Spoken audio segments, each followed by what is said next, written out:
Hello everybody, good to see you all today, and we're just digging a little bit deeper into where we were yesterday in John chapter 4.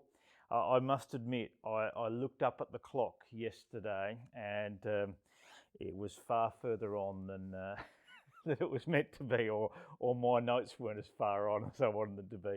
So there was a couple of things there at the end that I just wanted to dwell on a little bit more today. And those things were verse 28 and 29 of chapter 4 there. The woman, she allows herself to be confronted by Jesus and to believe. We have in those verses there, 28 and 29, so the woman left her water jar, went away into town and said to the people, "Come, see a man who told me all that I ever did. Can this be the Christ?" And in response they came to Jesus. And I was just thinking about that, and I think I mentioned it's no small thing to be confronted, but it's no small thing too to be so affected that we believe what we're confronted about and do something about it. I remember, by way of illustration that I didn't use yesterday, I doing exams in year 12. I had this nagging feeling as I was going through year 12 that there were some things I didn't quite have a good handle on. And but you know, when I came to exam preparation, I just thought, oh yeah, I've gone fine in exams before, it'll be okay. Well, these exams were a much bigger thing, and I made a mess of some of the exams. It was clear when I got into the exams, I was confronted with the reality that there was a whole lot there that I didn't know well enough to be able to put down on the exam paper. And well, eventually I got through that year 12 experience. I had to go and do another year to sort it out. And I arrived at uni, and I found myself facing exams that were worth between 50 and 80% again, as I was doing a science degree. And the first semester, I guess I just thought, well, I'll do a bit more study and it'll all be okay. And I scraped through chemistry. I think it was 51 or 52. The relief I felt when I got through that. But biology, I didn't make it through.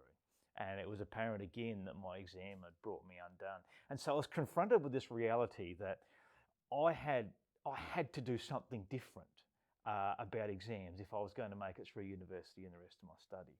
And but the harder thing was to discipline myself to go and do something about it when exams came around again in semester 2. And that was hard work.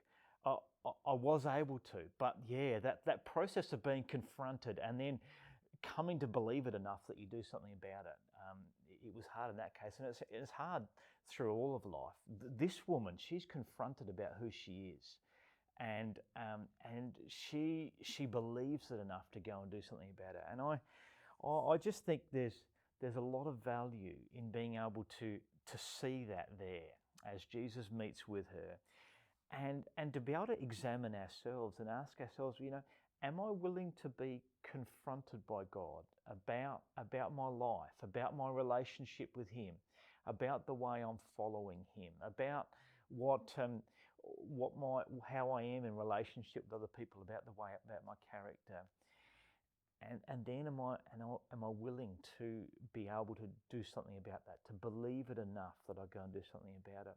And, you know, I guess I was thinking to myself, this is where some of the value of being in closer relationship in smaller groups comes for people in the church. You know, I can stand up on the pulpit, or anybody can stand up on the pulpit on a Sunday and come to you through the television screens at the moment, and we can say to you, like Jesus said, go call your husband or go call your wife or whatever it might be, and brings God's word to challenge. But the confrontation of that challenge, we can't follow through with in the same way that it can be followed through within a smaller group. You know, as you're chatting to somebody, and you trust the person enough to be able to say, well, what's happening here?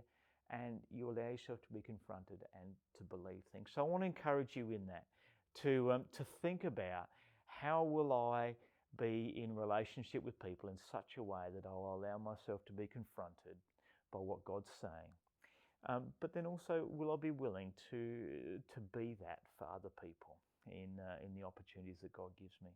So that's the first thing I wanted to help you think about today.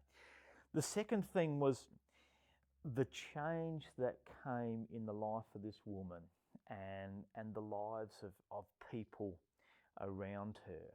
And it's extraordinary change. She comes to the well in the middle of the day because she wants to avoid people.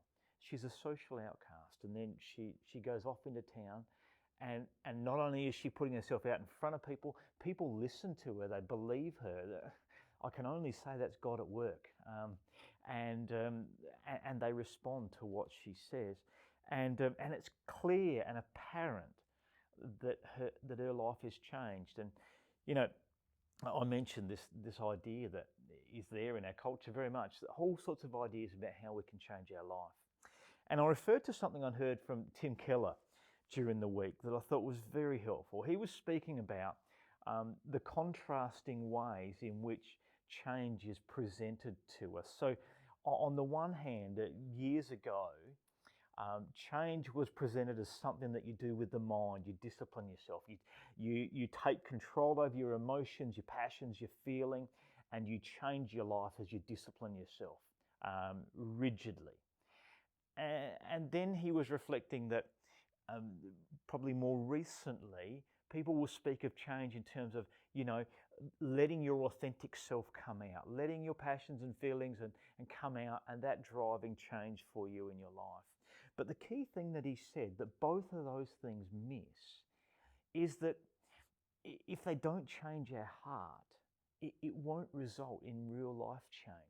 For real life change to come in whatever it is for us, it needs to change our heart. We need to be confronted by it.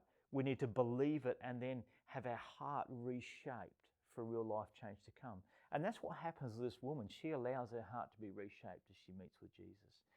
And I think that's what we have to reckon with ourselves too. And so I guess it's worth asking ourselves the question, as we meet with Jesus, and imagine it's you there at the well. There'll be all sorts of occasions where Jesus has to come and meet with you. He will make divine appointments to meet with you. And as we meet with Jesus and are confronted by him,